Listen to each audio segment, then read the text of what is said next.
asalaamaaleykum mbokk téléspectateurs yéen ñi safoo di seetaan Al Amine TV di amaat mbégte ak contentement ànd ak waa ëttu Maam Cheikh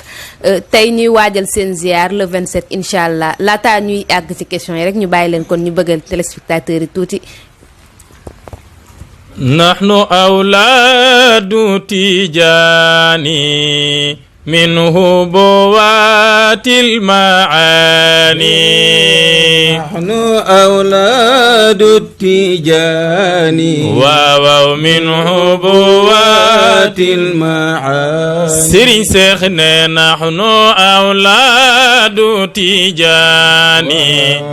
minhu buwaatil maani nahnu awlaadu tijaani waaw min ubuwaatil maani Sëriñ Seex ne walla na min nasiibu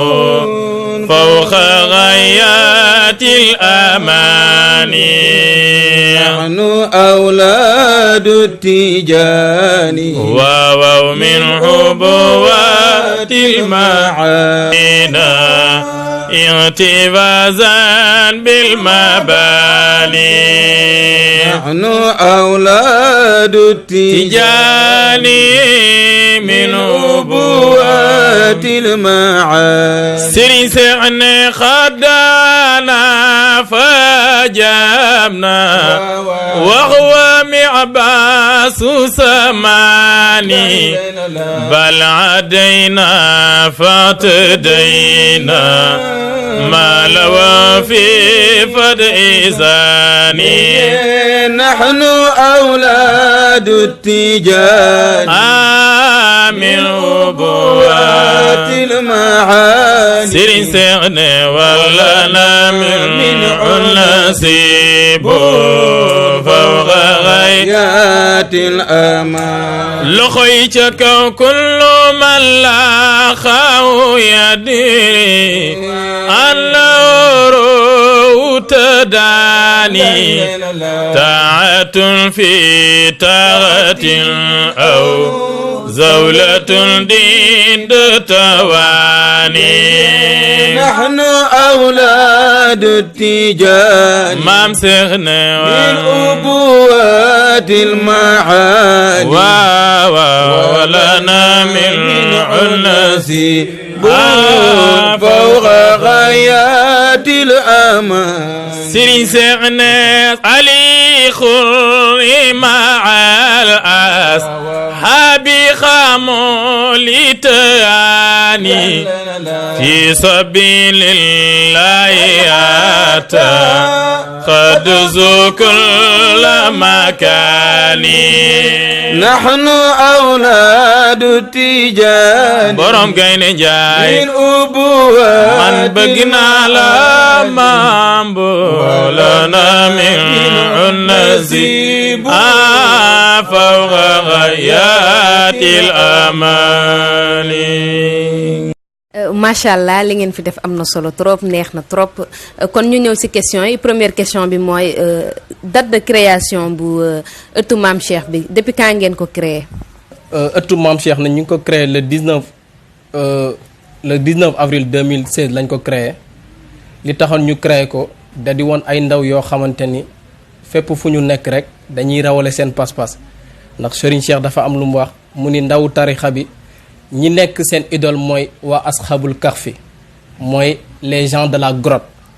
ñu nax ñooñu ñooy sunu ay référence ñooñu ñooy sunu ay modèle li tax ñu créé woon ko nax da du lenn lu dul jamono bu ñu nekk rek njabootu xadara bi war nañu rawale seen pas-pas ci cadre boobu lañ ko créé woon waaye ñu sampee ko benn kàddu bu Serigne Pape Malick Sy waxoon ko ci benn ziar général muy ziar général yi weesu mu ni Seydi Hadji Malick Sy dafa sampoon ay tool muy toolu jak saaw ak toolu njarne yi ngeen di dégg ak gosaas waaye principe bu tool yi ak taxawaloon ko du lenn lu dul dajale woon fa njaboot yi bu ñu mosaan a bay tool yi ba pare dañ daan jël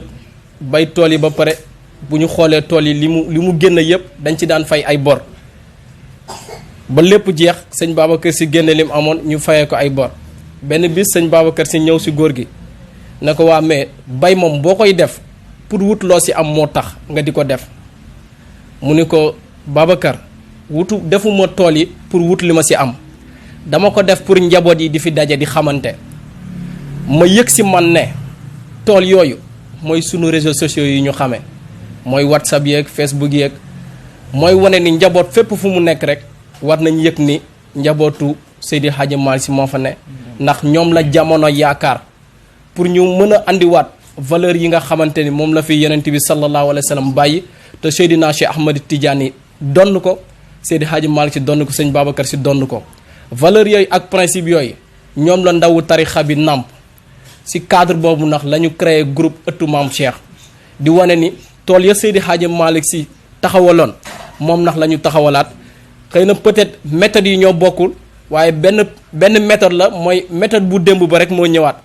principe bu démb ba moo ñëwaat ak philosophie démb ba kon na sunu réseaux sociaux yi ñu nekk muy WhatsApp ak Facebook ak lépp lu ñu nekk rek bu si njabootu sëñ war na fa mën a dawal tarbiyaam donc si cadre boobu la ñu créé ëttu maam Cheikh di si def ay activités yu bari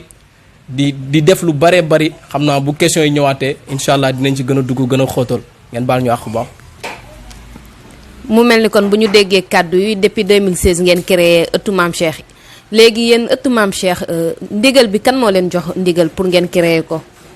di ñëwaat ci sa deuxième question rek ëttu maam Cheikh ñu ngi ko tuddee woon soppee maam Cheikh lañ ko tuddee woon xam nga boo dee njaboot rek di demee sa pas-pas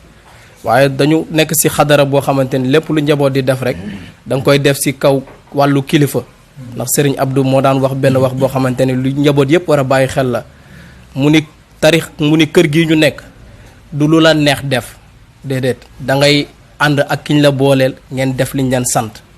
ci cadre boobu nag ñu di njaboot ñu dem seeti Serigne Sidi Ahmed Sy wax ko sunu objectif yi ñu am yépp mu ni ñu tuddee leen ko ëttu maam Cheikh te bi mu ñu joxee turu ëttu maam Cheikh ci lañ gis ni moo gën a yaatu ëttu maam Cheikh Ahmed Tidiane Sy boo nee soppee maam Cheikh Ahmed Tidiane Sy am na ñu ko soppul donte Serigne Cheikh moom kenn amul mën a wax ne kenn sopp ko waaye boo nee ëttu maam Cheikh ñëpp ay dugg waaw ndax bu ngeen ko xoolee sax ci kër sax ci ëtt la ñëpp di daje waaw kon bu ñu nee bu guddi jotee ku nekk am na néeg booy dugg waaye bu bëccëgee ñëpp ci ëtt bi la ñuy daje loolu moo andi ëttu maam Cheikh boobu ñu am ci ndigal lu wër ci sunu waajur boobu génn àdduna muy Serigne Sidi Ahmed Sy ibnu Serigne Babacar Sy moom moo ñu jox ndigal boobu ci turu ëttu maam Cheikh. macha allah kàddu yi rafet na kon balaa ñuy tëj rek ñu jox soxna Ndeye Lo moom mu représenté jigéenu ëttu maam Cheikh mu wax ñu depuis bi ngeen créé ëttu maam Cheikh bi activités yi ngeen jot def yëpp nga wax ñu ko. asalaamaaleykum wa rahmatullah maa ngi nuyu ñëpp di ziare ñëpp macha allah di nuyu waa Al Amine TV. waaw di wax rek pour activités yi ñu jot a def ëttu maam Cheikh nag groupe WhatsApp la boo xamante ne ni WhatsApp bi moo ñu boole ba si la ñu xamante ñun ñëpp. tey jii ñu mën di demalante di dikkalante di defalante ay teraanga yu nekk te WhatsApp bi moo ko waral activités yi nag dañuy def chaque fin du mois ñu dem benn kër membre yendu fa def fa wasifa waxtaan ak waa kër gi xamal leen tamit lan la seen njaboot di jug di dem di doxi ji ndax tey sa njaboot bu lay tàggu à chaque fois naan la maa ngi dem bërëb sàngam war ngaa gis tamit ci ñi muy dem loolu tamit bu ko defee ñu gën a ñaax waajuram ak tamit am nañu section féminine tamit ëttu maam Cheikh boobu tamit activité bi ñuy def la dañuy créer natt pour jigéen ñi daal bu ko defee ku ci nekk di mën di dimbalante sa morom ak wàllum social tamit lépp ñu ngi koy def daal ci ëttu maam Cheikh ak yeneen ak daal parce que mënuñoo lim yëpp macha allah daal ëttu maam Cheikh daal ci yooyu la ñuy yëngu. waaw bokk na ci objectif ëttu maam Cheikh yi mooy chaque fin du mois membre bu nekk dafa am benn cotisation boo xam ne yaa ngi koy joxe ay cotisation boobu du dara lu dul pour dajale ko bu matee ñu am ci ak collaboration ak benn agence de voyage boo xamante ni fa la ñuy verser xaalis ba bu xaalis bi matee ñu jël benn membre ci ëttu maam Cheikh fayal ko billet avion fayal ko hébergement ak yépp mu dem ziyaare ji Seydina Cheikh Ahmed Tidiane nga xamante ni mooy sunu sang ñun ñëpp tey ji bu kenn ku nekk suñun boo soñan dem ziyaare ji ko loolu bokk na ci objectifu groupe bi képp koo xamante ni ndax pare nga pour bokk ci ñëw bokk ak ñun ci cause bi ñu nekk muy cause ëttu maam Cheikh ñi ngi joxe numéro yoo xamante ni képp ku si bëgg dugg rek mën nga si dugg. numéro bi di numéro président muy 78 195 15 40 boobu mooy numéro président bi. numéro présidente bi di Ajaratu Nenna Balde ku ko bëgg a jot tamit mën nga ko jot si 77 748 93 03 748 93 03 748 93 03 yooyu mooy information yi nga xamante ni